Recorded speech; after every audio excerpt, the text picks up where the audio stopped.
Morning, campers. Everything is a quadruple-edged sword.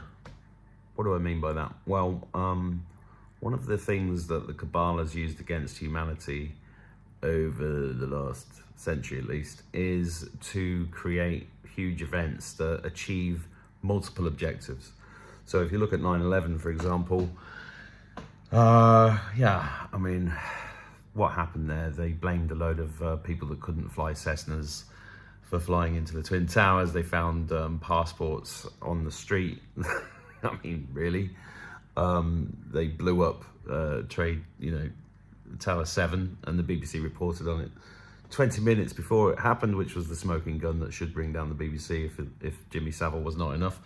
And they also, what did that do? Well, the problem, reaction, solution, the Hegelian dialectic that was achieved there is that they brought in the Patriot Act afterwards, and then they went to war on countries that had nothing to do with anything. And that was the justification for that, because everybody was in such a state of fear, sound familiar, that they agreed with this or were complicit or didn't stand up to it, which is basically the same thing.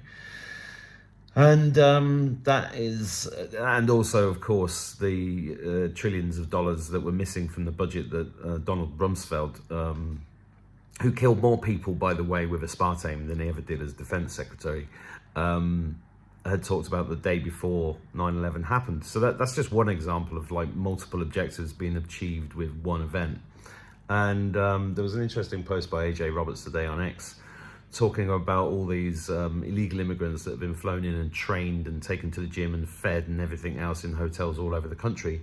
And he's suggesting that they may be here as a force for good for when the military blackout comes, because I do think that is an inevitable situation, especially if you look at the state of the Great Britain and Ireland at the moment, and other countries across Europe. It's kind of, there's a lot of people saying, oh, there's an army ready to kill us all. And, at the same time, our own military has been shrunk to irrelevance and vaccinated to death, and, not really available to do their job, which is to protect the people within the country that they swore to serve, although they didn't really swear to serve the country. The commission was actually to the Queen or the King. I had a Queen's Commission. I know what it says in that document. And, it's a bit like people who are saying, well, all the doctors signed the Hippocratic Oath. Well, no, they didn't. If you go and watch the talk I posted on multiple channels, including YouTube, of Professor Mr. Ian McDermott, he said that they didn't. Doctors don't actually sign the Hippocratic Oath. So, there's a lot of misinformation. But what if AJ is right? And that, firstly, we have to be, that the operation to wake up humanity is actually using similar tactics. So everything is like double-edged or quadruple-edged or multiple edges to what's going on. So what does that mean? Well, that means that we would have a fake prime minister, or 3 or 4 or more fake prime ministers in the UK, same as in Ireland, pushing horrific agendas and pushing horrific things on the surface, which has had the effect of waking up millions of people, because COVID wasn't enough to get people out of their MK Ultra brainwashed state, including things like Trump suing the BBC. On the surface, it looks like there's billionaires suing the BBC because he's a bit pissed off with them. But really, is it a military operation to actually bring down the BBC? Has the BBC already been brought down by the good guys, and that they're just playing out the same agendas that they would have been playing out if they weren't taken over by the good guys? Do you see where I'm going with this? Do you see where I'm going with this? So you have to, and it's like the 3-Eye Atlas thing, multiple different versions of what that could be from multiple different trusted sources all over the world. From my perspective, it's all about consciousness and shifting us into Christ consciousness. That's the new consciousness that's coming in. In fact, just look at this thing that I found on Twitter this morning from, let me just find his name. There he is, Max Payne. that image that he's posted this morning, saying the difference between accepting Jesus as a personal savior and embodying Christ consciousness. It's a great post. I retweeted it, or I left a comment.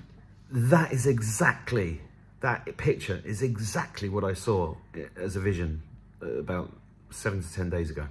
It was I think I posted a video about it. It was such a beautiful vision that I was lying there just seeing that very thing in 3, 4, 5D, whatever it was. It was beautiful. It was so beautiful. And I was lying there going, I don't want this to end. It's so gorgeous. Oh my God. And the love I felt from it was so immense. I don't really have the words for it. And then I fell asleep.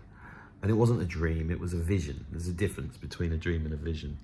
And it was profound. And it wasn't the first one I've had. And that's the thing that keeps me talking and making videos and just letting you guys out there who are going through similar things know you're not the only one. You're not the only one. We are going through a massive, massive positive transformation as humanity. And the things that we're seeing in the world around us and in the news, it's all very real, but it's all designed for us to ascend into this new level of consciousness. And if I'm wrong, we're all dead anyway. And you can't die because you're an eternal spirit. So learning that, understanding that, accepting that, realizing that Christ consciousness is a real thing. It's a very, very real thing. And we are going through this transformation together is incredible. So, you know, and understanding that means that you lose the fear. The fear is their biggest weapon. And, you know, the image that I got about 5 years ago was that humanity has to be brought to its knees. Literally brought to its knees. So that we are calling out for our Creator. Whatever you think the Creator is between you and your Creator. So good luck with that, and God bless you, and have a fantastic day.